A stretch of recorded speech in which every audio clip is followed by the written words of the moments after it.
লোকেরা বলে এই জঙ্গলে সূর্য ডোবার পর কেউ ঢুকলে আর ফিরে আসে না।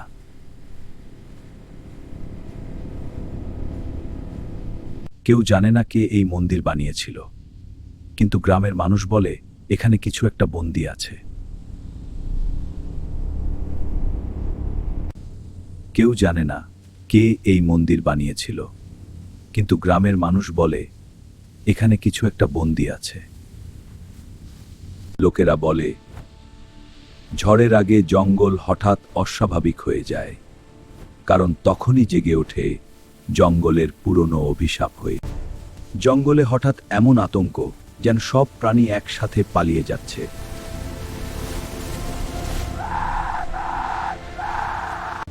জঙ্গলের সব প্রাণী যেন একসাথে পালাতে শুরু করলো, কিন্তু তারা কি থেকে পালাচ্ছে কেউ জানে না।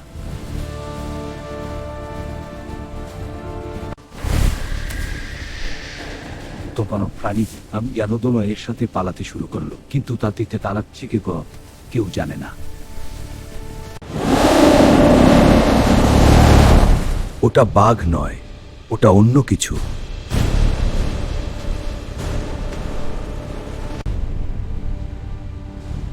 এটা কোনো পশু নয়, এটা জঙ্গলের কোনো অভিশাপ।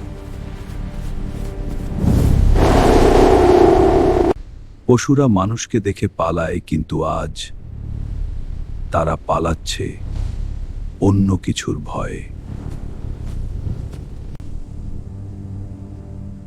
এই জঙ্গলে মানুষ শিকার করতে আসে, কিন্তু কখনো কখনো মানুষই শিকার হয়ে যায়। এই জঙ্গলে রাত হলে পশুরাও ভয়ে দৌড়াতে শুরু করে, কারণ তারা জানে এখানে কিছু একটা আছে।